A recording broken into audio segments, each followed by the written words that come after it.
చరిత్రలో ఎన్నడూ చూడని విలయం, ఒక్కసారిగా విరుచుకుపడిన జల ప్రళయం.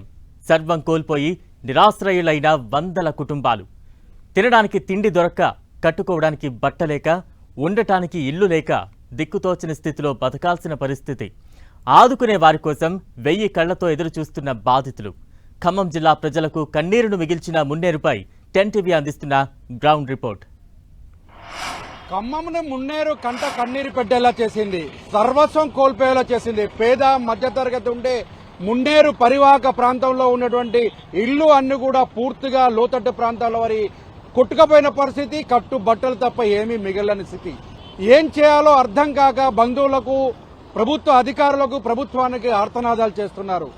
ఆదుకోండి మహాప్రభు అంటూ కూడా వేడుకుంటున్నారు. లక్షల రూపాయలు సంపాదించినా ఇప్పుడు పూటకి అన్నం లేని పరిస్థితి. చెంటి పిల్లలను చేతిలో పట్టుకొని పాల కోసం ఎదురు చూస్తున్న దుస్థితి ఖమ్మం మున్నేరు మిగిల్చింది. ఖమ్మం మున్నేరు కన్నీటి గాథపై 10 టీవీ గ్రౌండ్ రిపోర్ట్. మున్నేరు వాగు ఖమ్మం ప్రజలకు కన్నీరు మిగిల్చింది. మున్నేరుకు వరద ఉప్పొంగడంతో బ్రిడ్జిపై 9 మంది ప్రాణాలు అరచేతిలో పెట్టుకుని గడియ గడియకో గండంలా బతికారు. 14 గంటల పాటు కాపాడాలంటూ ఆర్తనాదాలు చేశారు. పనులు చేసుకుంటుండగా మున్నేరుకు వరద ఒక్కసారిగా పోటెత్తింది. వాగు ఉప్పొంగడంతో 9 మంది బ్రిడ్జిపైనే చిక్కుకున్నారు. చివరకు 14 గంటల పాటు శ్రమించిన తర్వాత వరదలో చిక్కుకున్న వారిని స్థానికులు కాపాడారు. మరింత సమాచారాన్ని మా ప్రతినిధి సైదులు అందిస్తారు. ఖమ్మం మున్నేరు వరద కన్నీటిని మిగిల్చింది. 9 మంది ప్రాణాలు అరిచేతులో పెట్టుకుని దాదాపు 14 గంటల పాటు బిక్కుబిక్కుమంటూ కూడా జీవనం సాగించారు. కాపాడండి అని కూడా ఆర్తనాదాలు చేశారు. ప్రస్తుతం మనం మున్నేరు బ్రిడ్జి మీద ఉన్నాం. చూడొచ్చు, ఈ మున్నేరే వాగు పొంగి పొరలడంతో దాదాపుగా చుట్టుపక్కల ప్రాంతాలన్నీ కూడా జల దిగ్బంధనంలో కూరుకుపోయిన పరిస్థితి. ఇక్కడే 9 మంది కూడా ఉండిపోయిన పరిస్థితి మనం చూస్తున్నాం. మొత్తం కలవట్లు కూడా పూర్తిగా కొట్టుకుపోయాయి. ఏ వస్తువు కూడా లేనటువంటి పరిస్థితి. ఇక్కడ స్తంభాలు, విద్యుత్ స్తంభాలు, డాబాలు, మొత్తం ఇంట్లో ఉన్నటువంటి సామాన్లు ప్రతిదీ కూడా లేకుండా కొట్టుకుపోయాయి. కేవలం కట్టు బట్టలు మాత్రమే మిగిలాయి. చూడొచ్చు, మున్నేరు పరివాహక ప్రాంతం మొత్తం కూడా పూర్తిగా జల దిగ్బంధంలో కోరుకుపోయి మొత్తం రాళ్లే మిగిలినాయి. కట్టుబడి మొత్తం కూడా కొట్టుకుపోయిన పరిస్థితి అయితే మనం చూస్తున్నాం. విజువల్స్ లో క్లియర్ గా చూడొచ్చు మొత్తం మున్నేరు ఎంతవరకు ప్రవహించింది అన్నది కూడా మనకు స్పష్టమవుతుంది. ఈ బ్రిడ్జి మీదనే 9 మంది అరిచేతుల్లో ప్రాణాలను పెట్టుకుని బిక్కుబిక్కుమంటూ కూడా 14 గంటల పాటు గడిపారు. అటు రాష్ట్ర ప్రభుత్వం ఆదుకుంటుంది. ఎన్డీఆర్ఎఫ్ బృందాలు ప్రత్యేక హెలికాప్టర్ ద్వారా వారందరూ కూడా నేవీ హెలికాప్టర్ ద్వారా సురక్షితంగా బయటపడతారని చూస్తారు. మనతో అసలు 9 మంది ఇక్కడే ఉన్నారు, అడిగి తెలుసుకుందాం. మీరు 9 మందిలో కూడా మీరు ఇక్కడ ఉన్నారు. ఆ రోజు ఏం జరిగింది, అసలు మీరు ఎందుకు ఈ బ్రిడ్జి మీదకి వచ్చారు? మేము కింద వర్క్ చేసుకుంటున్నాం. మా సార్ వాళ్ళది వరల్డ్ కంపెనీ, ఇంకో సార్ వాళ్ళది కట్లమెండ. అందులో నేను వాచ్మెన్ చేస్తా. అన్ఎక్స్పెక్ట్ గా ఈ వెనక భాగం నుంచి వాటర్ తిరిగింది, ముందు భాగం వాటర్ తిరిగింది. లోన్ ఉన్న నేను బయటకు వచ్చేసాను. ఇక్కడ మా చెల్లె వాళ్ళు అందరు కలిసి వాళ్ళు తాళాలు, సామాన్లు చదువుకొని తాళాలు వేసుకున్నారు. ఆవు ఒకటి ఉంది, నిండు సూడిది ఆవు. ఆ ఆవును కూడా ఇప్పే ప్రయత్నం చేసే లోపల నీళ్లు ఒకేసారి అన్ఎక్స్పెక్ట్ గా అటు పక్క నుంచి ఫ్లోటింగ్ వచ్చేయాలకనే ఎటు పోవాలో అర్థం కాక ఏ దిక్కు దోసక అందరం కలిసి కట్టుకట్టి ఈ బ్రిడ్జి మీదకి వచ్చి బ్రిడ్జి మీద 14 గంటల పాటు నిలబడి ఉన్నాం. అదిగో హెలికాప్టర్ వస్తుంది, ఇదిగో హెలికాప్టర్ వస్తుంది అని చెప్పి పెద్దలు అన్నారు. వాళ్ళు ప్రయత్నాలు వాళ్ళు చేస్తున్నారు, కానీ హెలికాప్టర్ రావడానికి సిగ్నల్ ఉండట్లేదు, అది ఇది అని చెప్పి అనుకొచ్చారు. అయినా భయ ప్రాంతంలో మేము ఉన్నాం. మా పక్క నుండి పాములు వెళ్తున్నాయి, కార్లు కొట్టుకెళ్తున్నాయి, బాడీలు కొట్టుకొచ్చినాయి. అయినా కానీ భయంగా 14 గంటల పాటు మేము నీళ్ళనే ఉన్నాం. ఈ బ్రిడ్జి మీద కూడా 2.5 అడుగుల లోతు నీళ్లు వచ్చినాయి. 12 గంటల వరకు దీని మీద ఉన్నాం. అవతల పక్క నీళ్లు తగ్గినాయి, ఇటు నీళ్లు తగ్గినాయి. అవతల పక్క ఫ్లోటింగ్ ఉంది, ఇటు పక్క దారి కట్ అయిపోయింది. మా వెంకటరమణ గారు దేవుడి దయ, ఆయన గారికి మంచి ఐడియా వచ్చి ఆయన జేసీపీని పంపించి ఇక్కడ అన్నలు ఉన్నారు. ఆ 3 అన్నలు డేర్ చేసి తాడు కట్టి మమ్మల్ని తీసుకొని జేసీపీ ద్వారా బయటకు తీసుకొచ్చారు. ఆ వెంకటరమణ గారికి వాళ్ళందరికీ ధన్యాలు పెట్టుకుని వాళ్ళ కాళ్ళకు వందనాలు చెప్పుకుంటున్నారు. మిమ్మల్ని ఈ బ్రిడ్జి మీద ఉన్నప్పుడు 10 టీవీ పలకరించింది, ఫోన్ లో కూడా మాట్లాడింది. మీరు ధైర్యంగా ఉండాలని కూడా మీకు భరోసా కల్పించింది. మీరు విన్నారు? అసలుకి మేము విన్నాం. ఫస్ట్ మా దగ్గరికి 10 టీవీ వాళ్ళే వచ్చారు. మీకేం భయం లేదు, మీకు అన్ని సదుపాయాలు దొరుకుతాయి అని చెప్పి ధైర్యం చెప్పి భరోసించి వాళ్ళు మా దగ్గరకు వచ్చి ఫస్ట్ మాట్లాడింది 10 టీవీ వాళ్ళు. మీరు చెప్పండి అమ్మా, మీరు, మీ భర్త, పిల్లలు అందరూ కూడా ఇక్కడే ఉన్నారు. అసలు ఏమనిపించింది? భయం ఎట్లా కలిగింది అసలు? భయం ఇప్పుడు అదే అండి. ఇప్పుడు దేవుని మొక్కునేది ఒకటే సార్. మేము ఇప్పుడు నలుగురం కుటుంబంలో ఉన్న నలుగురం మేము ఈడే ఉన్నాం. ఎవరైనా వస్తారేమో కాపాడతారేమో అని దేవుణ్ణి మొక్కోవడం తప్ప చేసేది ఏమీ లేదు. ఇప్పుడు మేము పోయినా మా పిల్లలు ఆనందంగా ఉండాలని ఏ తల్లిదండ్రులైనా కోరుకునేది అదే. ఇప్పుడు మాతో పాటు మా పిల్లలు కూడా పోతారంటే ఆ బాధ అనేది కంపల్సరీ ఉంటది. మేము ఈడ ఏడ్చుకుంటూ ఉంటే మా సేటు గారు అమ్మా నీ పిల్లలకి ఏం కాదు, నీ పిల్లలకి నేనున్నా, మనం అందరం పోతే ఒక్కసారే పోదాం, లేకపోతే పిల్లల్ని దేనికైనా ఈ బ్రిడ్జికైనా కట్టేసి ఒకవేళ వరద వస్తే తాళ్ళకు కట్టేసి కనీసం ఎవరైనా కాపాడే వాళ్ళు వస్తే కాపాడైనా కాపాడతారు, నీకు భయం లేదు ఏడవకు అని వాళ్ళు నాకు ధైర్యం చెప్పడం.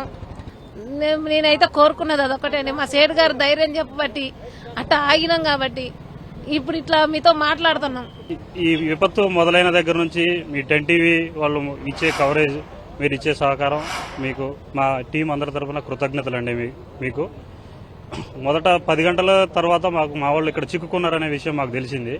సరే మేము ప్రభుత్వం తరఫున ఏమైనా సహాయ సహకారాలు అందుతాయేమని చెప్పి వాళ్ళ ప్రయత్నాలలో వాళ్ళు ఉన్నారు. సరే ఎన్డీఆర్ఎఫ్ బృందాలకి చెప్పారు, అటు పోతే హెలికాప్టర్లకి వాళ్ళకి చెప్తే ఇటు విజయవాడ నుంచి ఇటు హైదరాబాద్ నుంచి వాతావరణం అనుకూలించట్లేదు, రావడం ఇబ్బంది అవుతుందని చెప్పి మాకు సాయంత్రం 4 గంటల తర్వాత తెలిసింది. ఆ తర్వాత మరి నైట్ మళ్ళీ వర్షం వస్తే వీళ్ళు ఇక్కడ చిక్కుకొని పోతే ఇబ్బంది అవుతుంది అనే ఉద్దేశంతో ఎలాగైనా వాళ్ళని రక్షించాలనే ఒక సదుద్దేశంతో ఏ పార్టీలకు సంబంధం లేదండి, మానవతా దృక్పథంతోనే మేము ఈ సాహసం చేయాలని అనుకున్నాము. మేము అందరం అనుకొని జేసీబీ సాయంతో, అంటే ఎన్ని అడుగులు నీళ్లు వస్తున్నాయి మనకి, జేసీబీ అయితే బాగుంటుందా ప్రొక్లైన్ అయితే బాగుంటుందా అని ఆలోచించి 7 అడుగులు 8 అడుగులు నీళ్లు వస్తున్నాయి, జేసీబీ సాయంతో తీసుకురావచ్చు అని ఒక ఆలోచనతోనే వెంకటరామలన్నని బదిలాడితే సరే పంపిస్తామని చెప్పి అన్నాడు. ఆ జేసీబీ సహకారంతో మేము వాటర్లోకి వచ్చిన తర్వాత ఒకేసారి మేము సక్సెస్ కాలేదండి, 3వ అటెంప్ట్ కి మేము సక్సెస్ అయ్యాము. మున్నేరు బ్రిడ్జి ఏదైతే మున్నేరు ఉందో ఆ మున్నేరు ఖమ్మాన్ని కన్నీరు పెట్టించిందని కూడా చెప్పుకోవచ్చు. కెమెరామెన్ విజయ్తో సైదులు, 10 టీవీ, ఖమ్మం. మున్నేరు వాగు ఉధృతికి బ్రిడ్జ్ అడుగు దూరానికి జరిగిపోయింది. ఇటీవల కాలంలో బ్రిడ్జ్ నిర్మించిన వరద ఉధృతికి అడుగు దూరం ముందుకు వెళుతుంది. దీంతో బ్రిడ్జ్పై హెవీ వెహికల్స్ ను నిలిపివేశారు అధికారులు. కేవలం బైక్, కార్లను మాత్రమే అనుమతిస్తున్నారు. మరింత సమాచారం మా ప్రతినిధి సైదులు అందిస్తారు. ప్రస్తుతం మనం మున్నేరు బ్రిడ్జి వద్ద ఉన్నాం. ఈ మున్నేరు బ్రిడ్జి వాగు ఉధృతికి దాదాపుగా అడుగు పూర్తిగా ముందుకు జరిగినటువంటి పరిస్థితి ఉంది. ఇది దాదాపుగా 10-15 ఏళ్ల క్రితం మాత్రమే నిర్మించినటువంటి బ్రిడ్జి. ఈ బ్రిడ్జికి సంబంధించి కూడా పూర్తిగా అడుగు మందం కూడా జరిగినటువంటి పరిస్థితి అయితే మనం చూడొచ్చు. 10 టీవీ ఎక్స్క్లూజివ్ గా అందిస్తున్నటువంటి విజువల్స్ లో మనం చూడొచ్చు. ఎందుకంటే ఇది పాత బ్రిడ్జికి సంబంధించినటువంటి అసలు బ్రిడ్జి ఇది పూర్తి స్థాయిలో ఉండేది. ఇక్కడ నుంచి అడుగు జరిగినటువంటి బ్రిడ్జి మొత్తం కూడా ముందుకు జరిగినటువంటి పరిస్థితి అయితే ఉంది.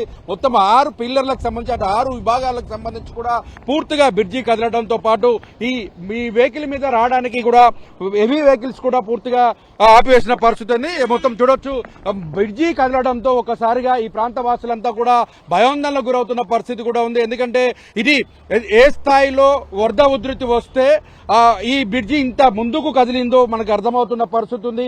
అడుగు దూరం పూర్తి స్థాయిలో కూడా కదిలిపోవడంతో పూర్తిగా గ్యాప్ కూడా మనకి స్పష్టంగా అర్థమవుతుంది. అసలు మొదట ఉన్నటువంటి బ్రిడ్జి ఇది, ఆ తర్వాత ముందుకు వరద ఉధృతితో ముందుకు కదిలినటువంటి బ్రిడ్జి ఇది. ఈ బ్రిడ్జికి సంబంధించి కూడా చూసుకున్నట్లే ఇటీవల కాలంలో నిర్మించిన బ్రిడ్జికి సంబంధించి కూడా కలిగింది. ఇంత ముందుకు వెళ్లాల్సిన పరిస్థితి వచ్చిందంటే ఇదే బ్రిడ్జి మీద 9 మంది కూడా ప్రాణాలను అరచేతిలో పెట్టుకుని బతుకు జీవుడు అంటూ కూడా క్షణక్షణం భయంగా బతికినటువంటి పరిస్థితి అవుతుంది.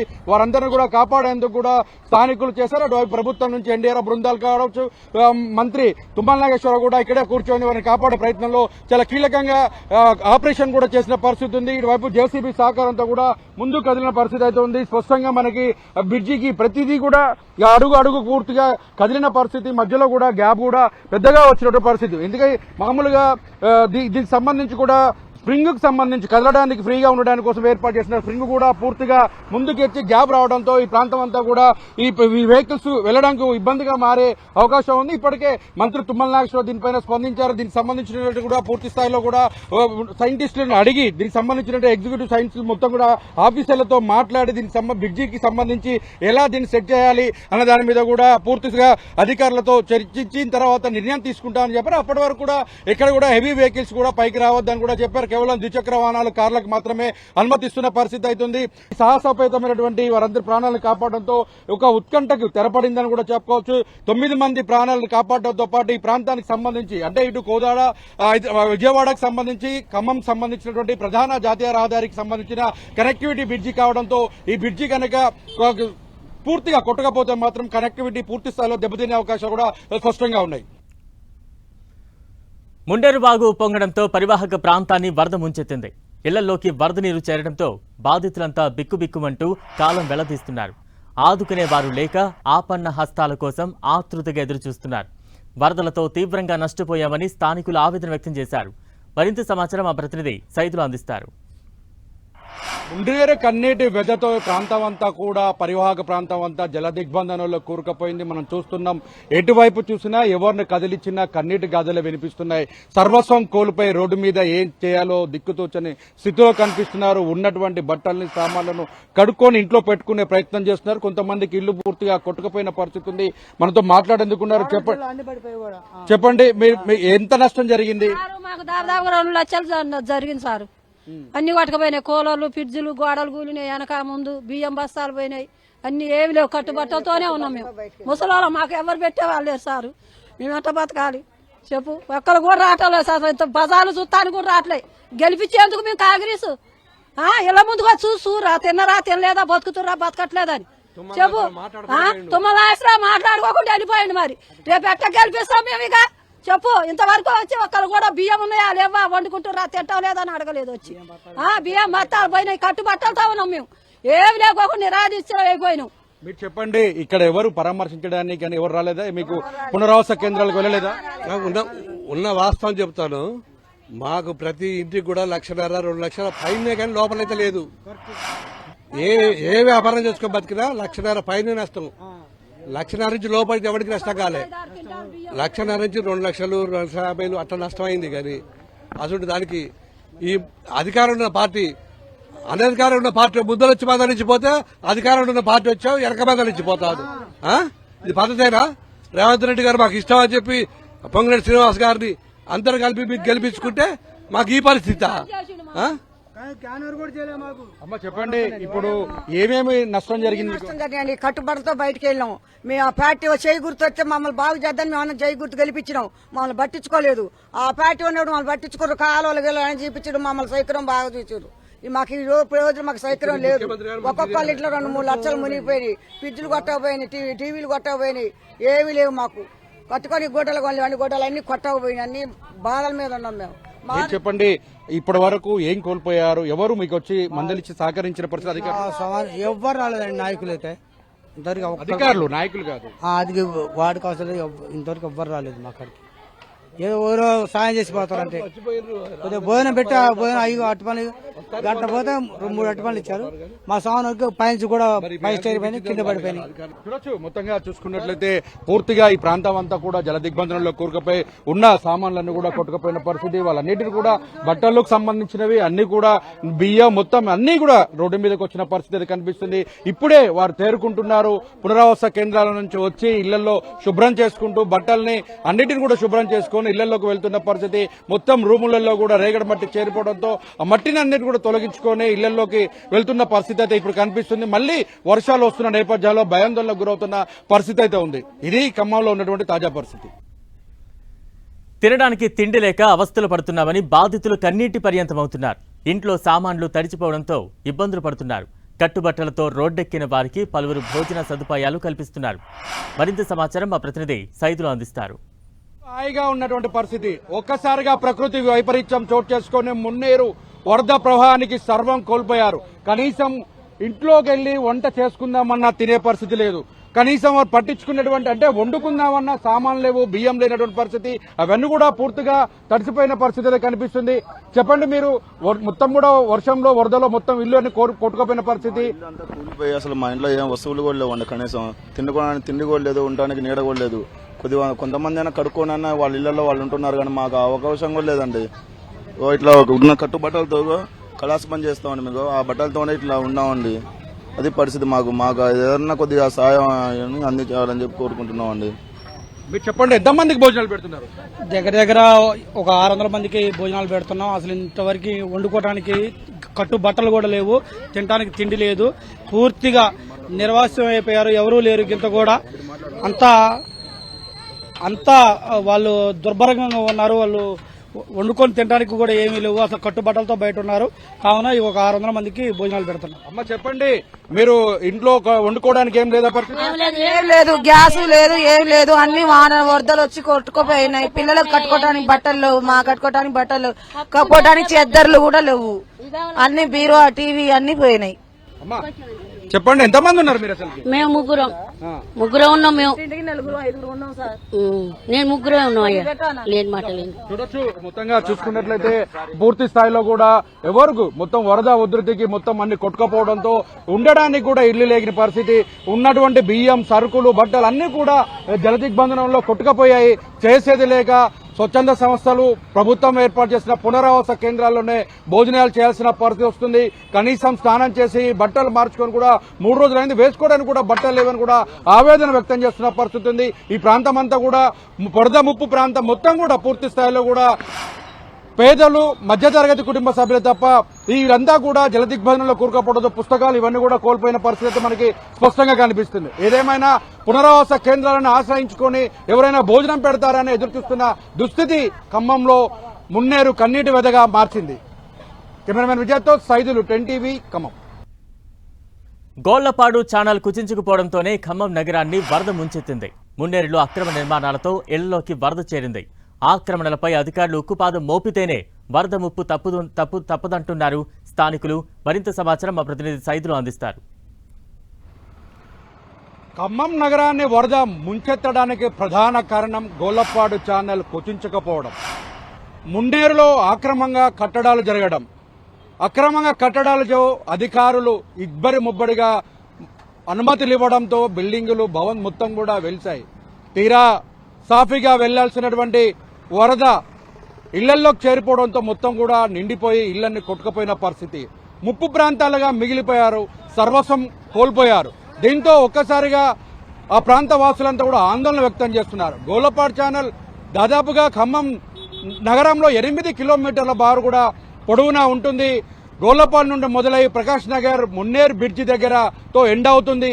దీంతో ఆ చుట్టుపక్కల ప్రాంతాలు కూడా పూర్తి స్థాయిలో గోళ్లపాడు ఛానల్కి సంబంధించిన కాలువ, అదేవిధంగా మున్నేరులో లోపల కట్టడాలు పూర్తి స్థాయిలో జరగడంతోనే వరద సాఫీగా వెళ్లకపోవడం వల్లనే ఈ వరదంతా రోడ్డు ఎక్కడం, ఇళ్లలోకి చేరిపోవడంతోనే ఈ ప్రమాదం పొంచి ఉందని కూడా అధికారులు చెప్తున్నారు. ఈ ప్రమాదానికి ప్రధాన కారణం ఆక్రమణల వల్లనే ప్రమాదం చోటు చేసుకుందని పలువురు ఆవేదన వ్యక్తం చేస్తున్నారు.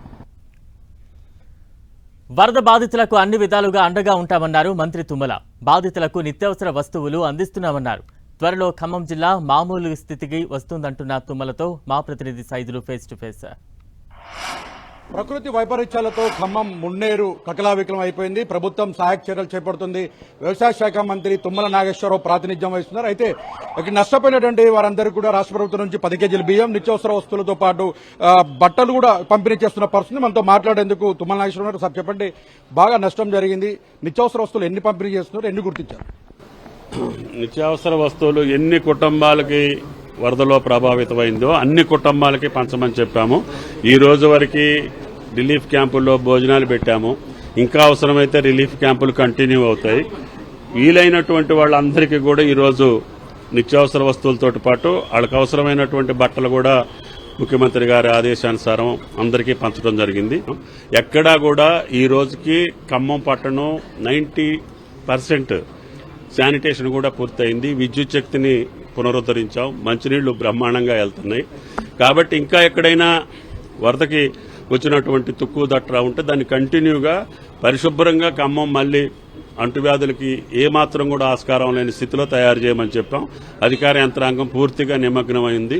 కాబట్టి ఖమ్మం పట్టణం ఈ రోజుకే రెస్టరేషన్ అయిపోయింది. ఇంకా పర్మనెంట్ రెస్టరేషన్ తోటి పాటు కంటిన్యూస్ ప్రాసెస్ లో ఉండే శానిటేషన్ కంటిన్యూ చేస్తారు. శానిటేషన్ సంబంధించి ఎంతమంది సిబ్బందిని ఉపయోగిస్తున్నారు? సుమారు 1000 మంది ఉన్నారు. కనీసం 100 ట్రాక్టర్లు ఉన్నాయి, 50-60 జేసీబీలు ఉన్నాయి, ఒక 70-80 వాటర్ ట్యాంకర్లు ఉన్నాయి, ఫైర్ ఇంజన్లు ఉన్నాయి, ఫైర్ డిపార్ట్మెంట్, అన్ని డిపార్ట్మెంట్లను కూడా మోహమ్మ చేశాం. ఎక్కడా కూడా ఈ పని కాలేదు అనేటటువంటి పరిస్థితి లేదు. నేను 4-5 రోజులు పడుతుంది అనుకున్న దాన్ని 2 రోజుల్లోనే కంప్లీట్ చేసినటువంటి జిల్లా యంత్రాంగానికి, రాజకీయ నాయకులకి, కార్యకర్తలకి, కార్పొరేటర్లకి, ప్రజలందరికీ కూడా ధన్యవాదాలు. మీకు అంతకంటే జ్వరాలు ప్రబలుతున్నాయి, వాటికి సంబంధించి హెల్త్ క్యాంపులు ఎన్ని నిర్వహిస్తాం? ఇంతవరకు లేదు, కంటిన్యూగా ఉన్నాయి. అన్ని డివిజన్లో హెల్త్ క్యాంపులు ఉన్నాయి, మొబైల్ టీమ్స్ కూడా ఉన్నాయి. కంటిన్యూగా ఇంటింటికి తిరిగి టెస్ట్ చేయమని చెప్పాను. ఆరోగ్యానికి సంబంధించి అంటువ్యాధులు ప్రబలకుండా ఎన్ని జాగ్రత్తలు తీసుకోవాలో అన్ని జాగ్రత్తలు ఈ ప్రభుత్వం తీసుకుంటుంది. ఖమ్మం నగరం ప్రశాంతంగా ఎప్పుడు ఉండబోతుంది?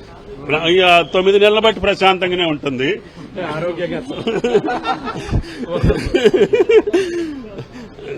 ఇప్పుడు ఈ రోజుకే నార్మల్సీ వచ్చింది. ఇంకా చిన్న చిన్న ఎక్కడైనా మిగిలిపోతే కూడా ఇప్పుడే మీ ముందు అధికారులకు చెప్పాను. ప్రతి నిమిషం ఆరోగ్య విషయంలో గానీ, పరిశుభ్రత విషయంలో గానీ, మంచినీళ్లు, కరెంటు విషయంలో ఎక్కడా కూడా లోటుపాట్లు జరగకుండా చూస్తాం.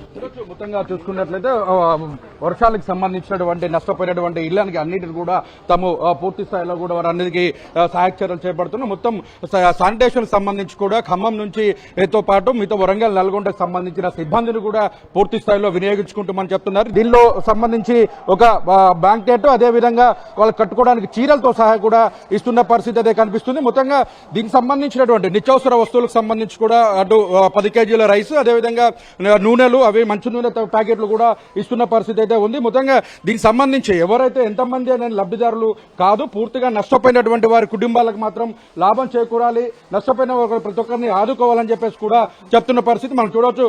చేనేత వస్త్ర జౌళి శాఖ నుంచి కూడా మొత్తం పూర్తిగా బ్లాంకెట్లు కూడా ఇస్తున్న పరిస్థితి అయితే ఉంది. ఓవరాల్ గా నిత్యావసర వస్తువులకు సంబంధించి ఒకసారి కాకపోతే రెండోసారి కూడా ఇవ్వడానికి ఎటువంటి ఇబ్బంది లేదని కూడా చెప్తున్నారు. అయితే ప్రభుత్వం ఇచ్చిన 10,000 రూపాయల డబ్బులకు సంబంధించి, ఆర్థిక సాయం సంబంధించి ప్రతి ఒక్కరికి అకౌంట్లో రేపు నుంచి వేస్తామని చెప్తున్నారు. ఎటు చూసినా కన్నీటి వ్యధే. మున్నేరు మిగిల్చిన కన్నీరుతో ఖమ్మం జిల్లా ఇప్పుడిప్పుడే కోలుకుంటోంది. మున్నేరు వరదలతో తమకు శాశ్వత పరిష్కారం చూపించాలని స్థానికులు ప్రభుత్వాన్ని వేడుకుంటున్నారు.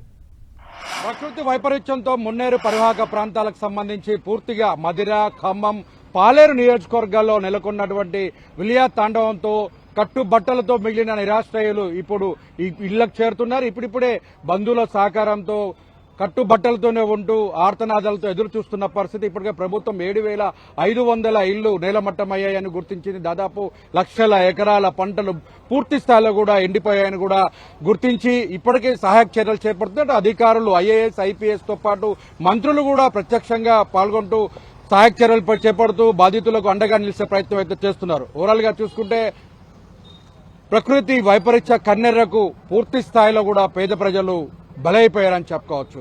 కోలుకోవడానికి దాదాపు 4-5 ఏళ్లు పడుతుందని కూడా ఆవేదన వ్యక్తం చేస్తున్నారు. జీవితకాలం సంపాదించిన సంపాదన అంతా ఒక్కసారిగానే వరదల ముప్పుల్లో కొట్టుకుపోయిందని కన్నీరు మున్నీరుగా వెలిపిస్తున్నారు. కెమెరామెన్ విజయ్తో సైదులు, 10 TV, ఖమ్మం. ఇదే వాల్టి కన్నీరు మిగిల్చిన మున్నేరు ఉధృతికి సంబంధించి 10 TV ground report. Stay tune to 10 TV.